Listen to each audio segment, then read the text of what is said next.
अस्सलाम वालेकुम क्लास। आज के लेक्चर में हम पढ़ेंगे what is standard input.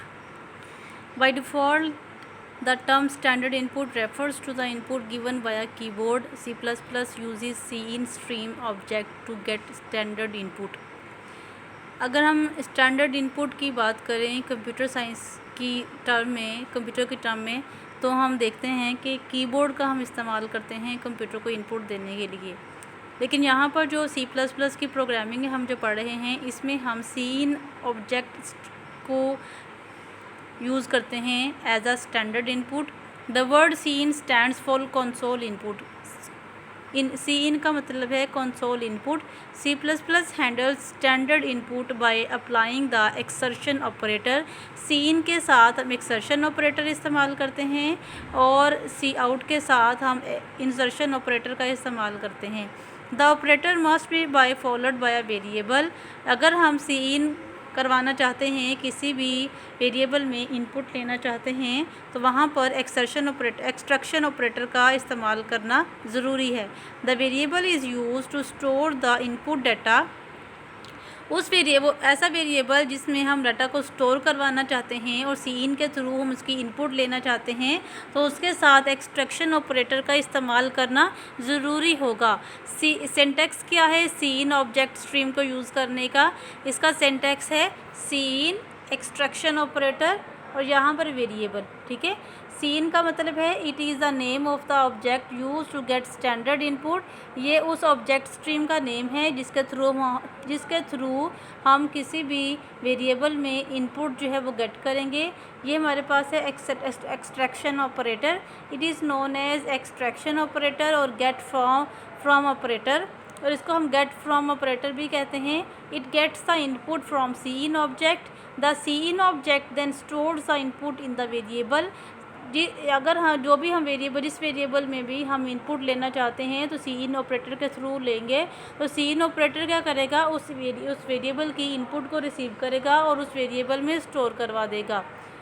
The right side of extraction operator must be a variable. Extraction operator के राइट साइड पे हमेशा कोई वेरिएबल होना चाहिए, जैसा कि आप एग्जांपल में देख सकते हैं।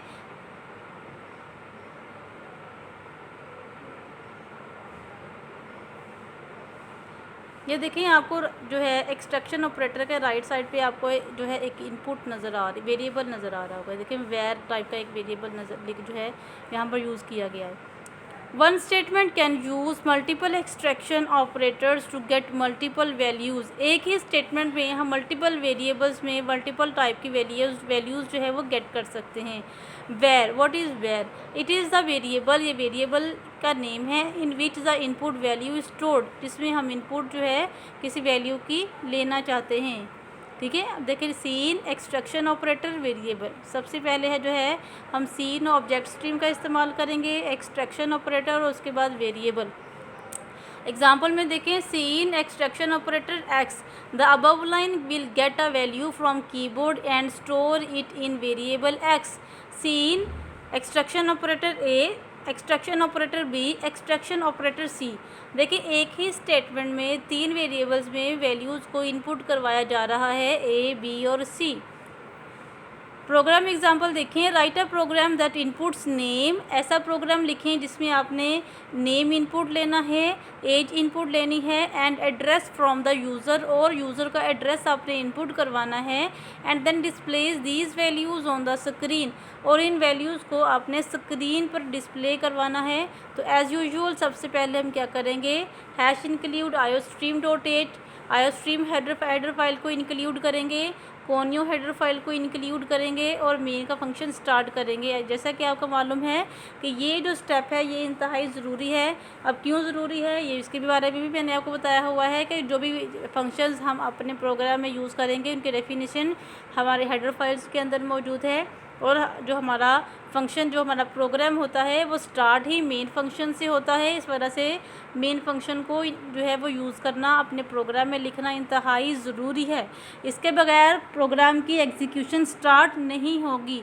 सबसे पहले जब कंट्रोल है प्रोग्राम की एग्जीक्यूशन स्टार्ट करेगा, वो सबसे पहले मेन फंक्शन पर जाएगा। ठीक है, तो करैक्टर टाइप का वेरिएबल ले लिया नेम, ठीक है। ये एड टाइप का वेरिएबल डिक्लेयर करवा लिया। नेम, उसमें हमने लेंथ रख दी है 25, सिटी और उसकी लेंथ हमने रख दी है 30। अब चूँकि एज जो होती है ये न्यूमेरिक टाइप पे होती, मीन्स आप कहते हैं कि इसकी एज 18 ईयर्स है, इसकी एज 19 ईयर्स ओल्ड है, इसकी एज 25 ईयर्स ओल्ड है, तो ये हमेशा इंटीजर में नंबर्स के फॉर्म में होती है। तो इस वजह से हम क्या करेंगे, एज को इंटीजर टाइप का एक वेरिएबल डिक्लेयर करवा लेंगे और क्लियर स्क्रीन का फंक्शन एज यूजुअल हमने यूज़ कर लिया। क्यों यूज़ किया? क्योंकि ये स्क्रीन को क्लियर कर देगा। उसके बाद देखें, सी आउट एंटर योर एज, अपनी एज एंटर करें। सीन एक्सट्रक्शन ऑपरेटर एज, अब जैसे ही कंट्रोल क्या करेगा, इस लाइन पर आएगा, इस लाइन को एज इट इज़ डिस्प्ले करवा देगा। देखें, एंटर योर एज, और उसके बाद सीन एक्सट्रक्शन ऑपरेटर और एज, यूज़र ने क्या एज एंटर की, 16। उसके बाद देखिए, cout enter your first name, अपना फर्स्ट नेम एंटर करें। Cin extraction operator name, user ने अपना नेम एंटर किया, उस्मान। अब देखिए, enter cout enter your city, अपना सिटी नेम एंटर करें। Cin extraction operator city, city चूँकि वेरिएबल है तो यूज़र ने एंटर किया अपना सिटी नेम फैसलाबाद। ठीक है।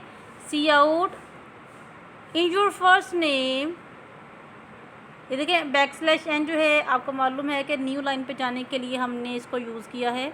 ये एक एस्केप सीक्वेंसेस हमने यूज़ किया हुआ है। नेम और एंडल भी जो है एक जो है मैनिपुलेटर है, इससे क्या होगा कि आपको न्यू लाइन पे ले जाएगा। ठीक है। योर फर्स्ट नेम आपने एंटर किया, उस्मान। आपने सिटी एंटर किया है फैसलाबाद, अपनी एज एंटर की है 16। अब यहाँ पर सी आउट के थ्रू उन वैल्यूज़ को डिस्प्ले करवाने की कोशिश की जा रही है। ठीक है। उसके बाद गेट सी एज का फंक्शन, और उसके बाद प्रोग्राम जो है वो क्लोज हो गया। नेक्स्ट प्रोग्राम देखें, write a program to calculate the simple interest, simple interest calculate करना है। It inputs principal amount, rate of interest and the number of years and displays the simple interest. अब as usual hash include, iostream header file को include किया, conio header file को include किया, main का function start किया।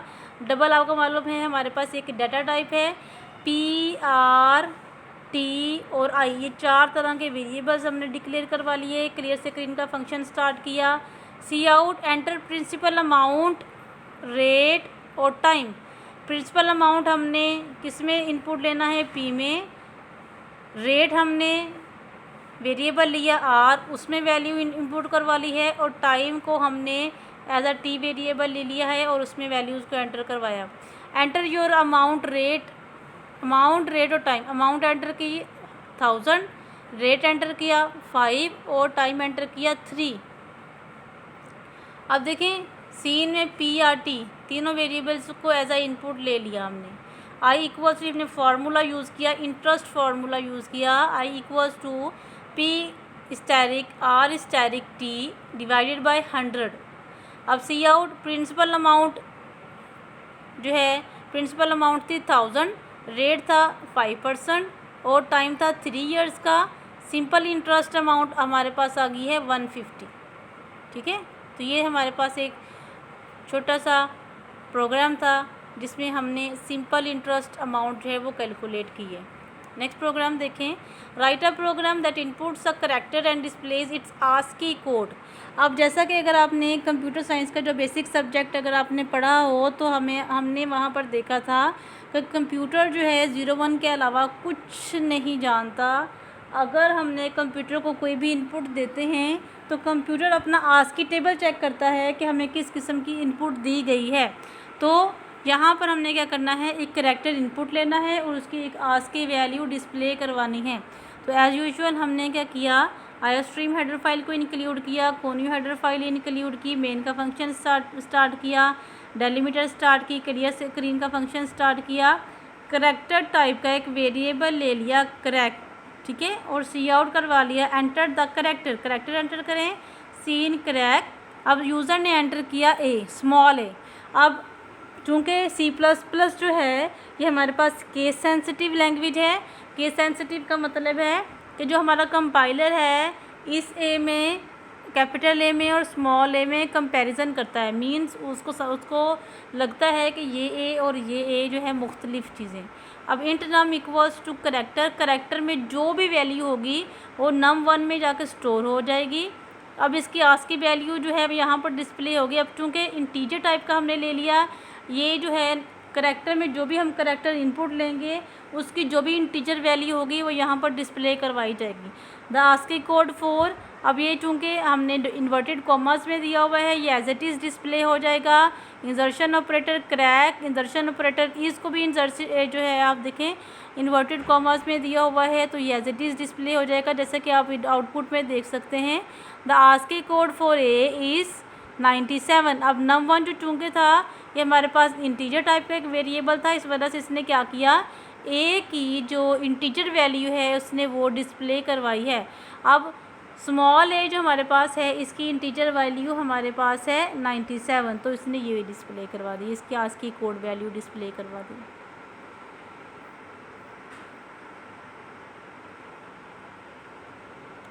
Right a program that inputs dividend and divisor, input लेना है हमने डिवाइडेंड और डिवाइज़र को, it then calculates and displays the quotient and remainder, और यहाँ पर क्वोशंट और रिमाइंडर को जो है वो डिस्प्ले करवाया जाएगा। अब हमने क्या किया, आयोस्ट्रीम हेडर फाइल को इंक्लूड किया, कोनियो हेडर फाइल को इंक्लूड किया, मेन का फंक्शन स्टार्ट किया, डेलीमीटर स्टार्ट की, इंटीजर टाइप का वेरिएबल ले लिया, डिव का, डिवाइज़र का, डिवाइडेंड का, क्वोशंट का और रिमाइंडर का। अब enter dividend and divisor, dividend और डिवाइज़र को एंटर करवाई वैल्यूज़। अब उसने डिवाइज़र एंटर किया 20, डिवाइज़र एंटर किया 3। अब चूँकि आपको पता है कि 20 के ऊपर 3 डिवाइड नहीं होगा मुकम्मल तौर पर, इसका कोई ना कोई रिमाइंडर हमारे पास आ जाएगा, ठीक है। अब देखें क्वोशंट को हम किस तरह से मालूम करते हैं, डिवाइडेड बाय डिवाइज़र को जो हम डिवाइड करेंगे तो हमारे पास क्वोशंट आ जाएगा, और रिमाइंडर हमारे पास देखिए यहाँ पर हमने डिवीजन, ये वाला जो हमारे पास साइन है और ये वाला साइन जो है, इस दोनों का मतलब क्या है, ये वाला जो साइन हम यूज़ करते हैं डिवाइड करने के लिए, ये वाला साइन हम यूज़ करते हैं एज अ मॉड्यूलस। मॉड्यूलस का मतलब है ये हमें रिमाइंडर वैल्यूज़ देगा, जो कि हमने प्रीवियस लेक्चर्स में मैंने आपको ऑपरेटर्स के बारे में बताया था। तो अरिथमेटिक ऑपरेटर्स में मैंने इन दोनों ऑपरेटर्स के बारे में भी आपको समझाया था कि ये हमारे पास डिवाइड ऑपरेटर है, ये हमारे पास जो है रिमाइंडर ऑपरेटर हम यूज़ करते हैं, as a modulus operator use करते हैं जिसमें हमें रिमाइंडर वैल्यू दी जाती है। अब क्वेश्चन में ये जो है आ जाएगा इसका आंसर 6, क्योंकि देखें आप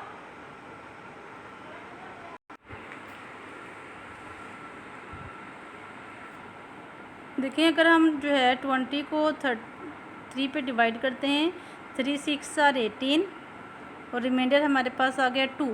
क्वेश्चन में हमारे पास आंसर आ गया 6, दैट इज़ दिस, और रिमाइंडर में हमारे पास आंसर आ गया 2। तो ये था हमारा आज का लेक्चर। आई होप कि आपको अच्छी तरह से लेक्चर की समझ आई होगी। अगर किसी पॉइंट की समझ नहीं लगी तो आप मुझसे पूछ लीजिएगा। अपना ख्याल रखिएगा, दुआ में याद रखिएगा। टेक केयर, अल्लाह हाफिज़।